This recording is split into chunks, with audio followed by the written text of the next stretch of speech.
Salutations, frères et sœurs dans le Christ. Cette brève vidéo a été préparée pour vous afin de célébrer l'exaltation de la croix. Et elle sera d'une grande aide pour ceux qui souffrent en ce moment ou qui ont un proche qui souffre. Alors, que faire? Comment pouvons-nous les porter à l'attention du Seigneur pour qu'il les soulage? Cette vidéo s'adresse donc à tous les catholiques, à tous les chrétiens. Ce n'est pas seulement pour ceux qui ont la connaissance et le désir de vivre dans la divine volonté. C'est pour tout le monde. Tout le monde peut prier les prières présentées dans cette vidéo, qui sont extraites des 19 premiers volumes du Livre du Ciel, révélés à la servante de Dieu, Luisa Picaretta. Saint Annibal de Francia a donné le nihil obstat à ses écrits, et Monseigneur Joseph Léo a donné l'imprimatur.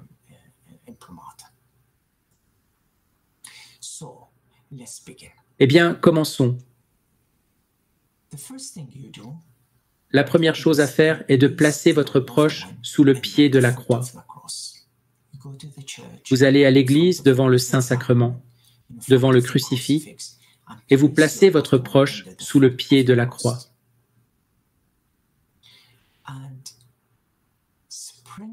Et vous l'aspergez du sang de Jésus.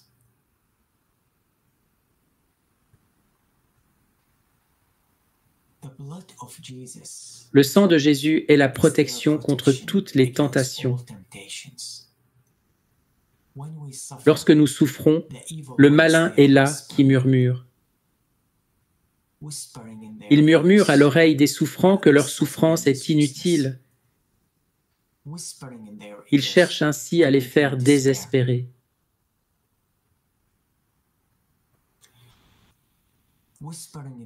Il veut les pousser à sauter la vie ou à abandonner. Le sang du Christ est donc leur première protection contre le malin. Le sang du Christ est leur force dans la souffrance. Car souvenez-vous que Jésus a souffert tout ce qu'il souffre maintenant, et plus encore. Ce qu'ils vivent maintenant n'est vraiment qu'une goutte de ce que lui a souffert, une goutte de sa passion.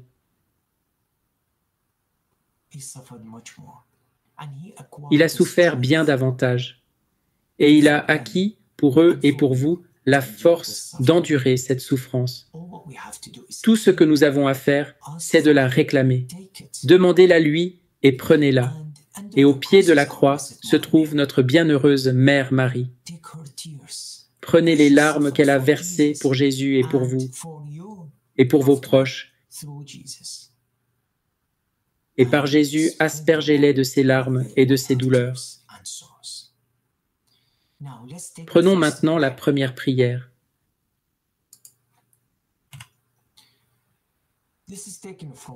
Elle est tirée du volume 11, à la date du 15 juin 1916. Il s'agit de se revêtir ou de revêtir celui ou celle pour qui nous prions des insignes de Jésus. Ô mon Jésus, je couronne sa tête de tes épines. J'emperle ses yeux de tes larmes.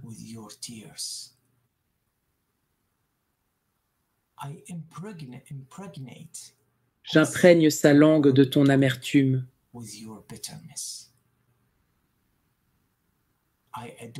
J'orne son âme de ton sang. Je revêts son corps de tes blessures.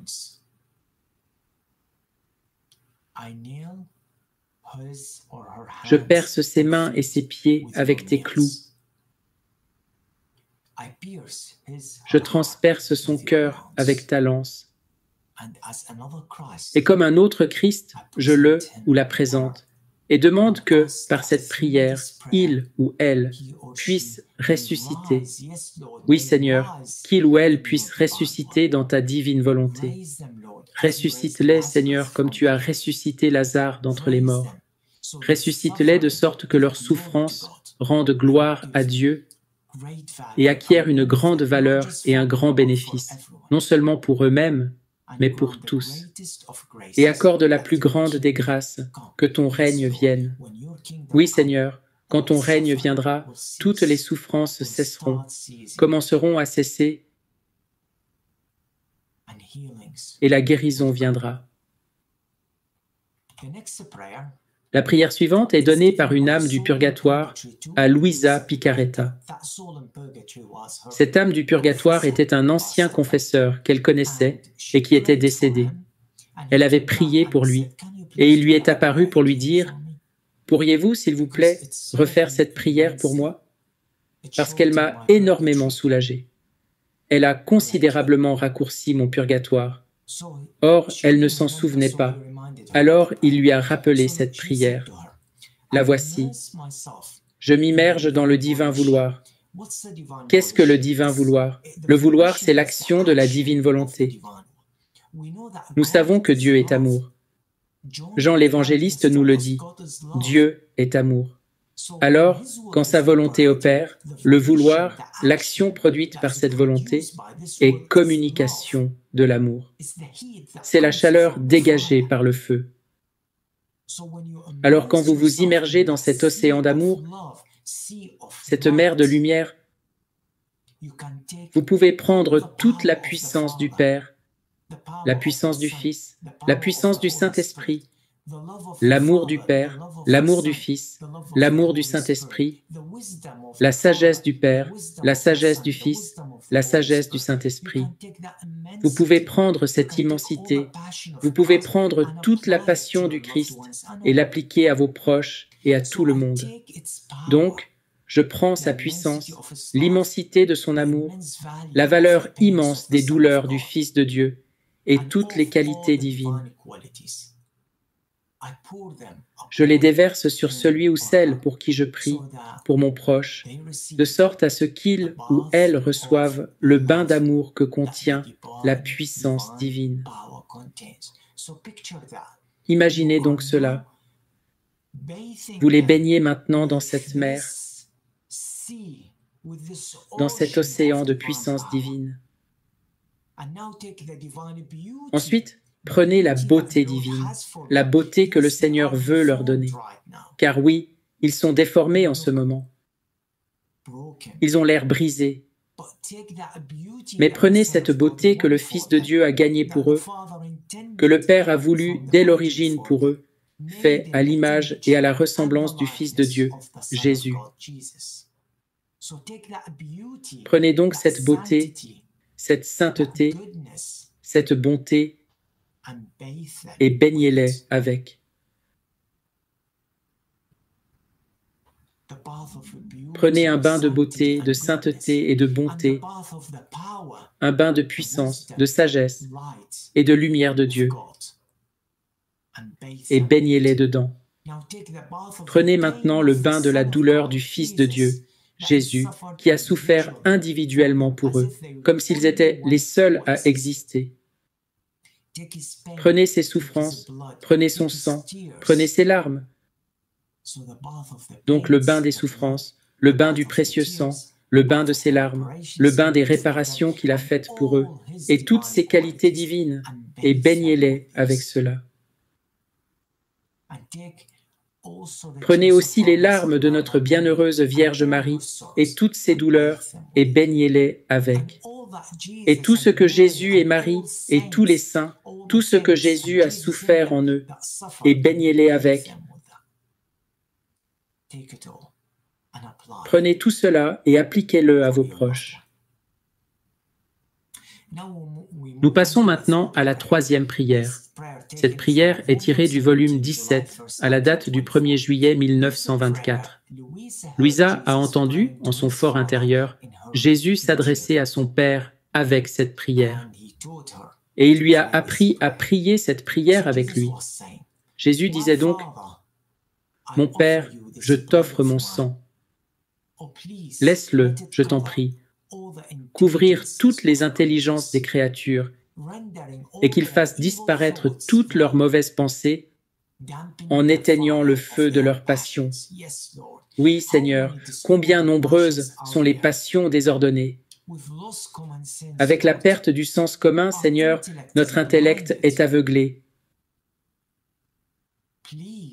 Nous t'en prions, couvre nos intelligences, rends vaines toutes les mauvaises pensées. Et ce feu de la passion qui cause des scandales, qui cause des ravages dans la société, je repousse ce feu avec le feu de ton amour, le feu de ton sacré cœur, pour que renaissent des intelligences saintes. Que ce sang, ton sang, Seigneur, couvre leurs yeux et voile leur vue, afin que le goût des mauvais plaisirs ne pénètre pas en eux et qu'ils ne se souillent pas de la boue de la terre. Que mon sang recouvre et remplisse leur bouche. Oui, Jésus, que ton sang recouvre leur bouche et rende leurs lèvres mortes aux blasphèmes, aux imprécations et à toutes les mauvaises paroles. Oui, Seigneur. Oui, Seigneur. Mon Père, que mon sang recouvre leurs mains et leur donne la terreur pour tant d'actes infâmes. Oui, Seigneur, la terreur de faire le mal, afin qu'ils s'abstiennent de toute mauvaise action. Et je couvre leurs pieds de tes pas, Seigneur, de ce que tu as souffert, pour qu'ils marchent sur ton chemin, Jésus. Et la dernière prière a été donnée par Jésus pour prier pour ceux qui souffrent, le 6 juin 1903. Il s'agit de 5 puis de 3 gloires au Père, au Fils et au Saint-Esprit. Il a dit d'abord à Louisa de prier 5 gloires au Père. Ma fille, tout ce que tu souffres dans tes bras, tes jambes et ton cœur, offre-le avec les souffrances de mes membres, en récitant 5 gloires au Père. 5 pour les 5 plaies de Jésus. Dans sa main droite, sa main gauche, son pied droit, son pied gauche et celle de son cœur sacré. Et offre-les à la justice divine pour la satisfaction des mauvaises œuvres, des pas et des mauvais désirs du cœur qui sont continuellement commis par les créatures. Ainsi, lorsque vous récitez les gloires au Père pour votre proche, en réparant les actes qu'il ou elle a faits avec ses mains, les pas faits dans la mauvaise direction, les mauvais désirs, les mauvais choix, ces rébellions contre la volonté de Dieu, priez ces gloires au Père de tout votre cœur, en unissant ce qu'il ou elle a fait à Jésus. Oui, en les unissant. Ensuite, continuez en priant encore 3 gloires au Père pour eux, en unissant les souffrances des épines et des épaules à la récitation de 3 gloires au Père. Jésus dit, « Offre-les pour la satisfaction des 3 puissances de l'homme, si déformées qu'il ne peut plus reconnaître mon image en elles.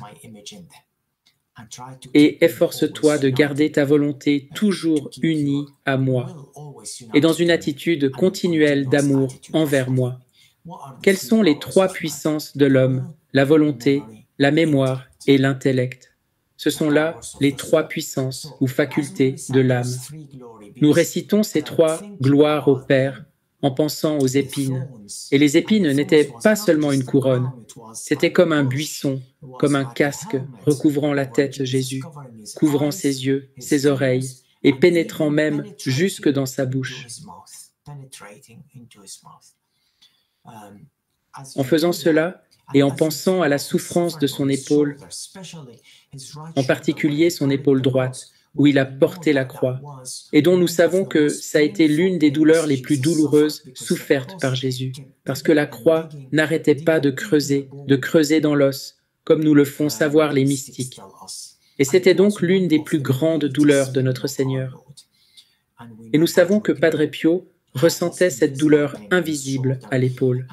Et lorsqu'on lui a demandé quelle était sa plus grande douleur, on pensait qu'il allait dire la douleur de son cœur, qui était vraiment intense. Mais il a répondu qu'en fait, c'était la douleur de son épaule.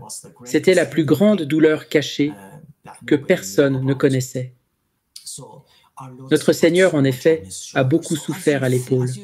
Lorsque vous prononcez ces trois gloires au Père, au Fils et au Saint-Esprit, appliquez, unissez la souffrance de vos proches à celle de Jésus. J'espère donc que cela peut aider, frères et sœurs, à vous donner quelques prières à porter devant le Saint-Sacrement, devant notre Seigneur, et d'appliquer, d'unir la souffrance de vos proches à la souffrance de Jésus, car c'est la solution. C'est la meilleure façon de les aider en unissant leur souffrance à celle de Jésus. Vous le faites pour eux. Ils sont peut-être aveugles, mais vous le faites pour eux. Et le Seigneur en tient compte. Souvenez-vous dans l'Évangile de ceux qui ont amené le paralytique à Jésus sur le brancard. Vous vous souvenez, ils l'ont descendu, ils ont descendu le paralytique en le faisant passer par le toit.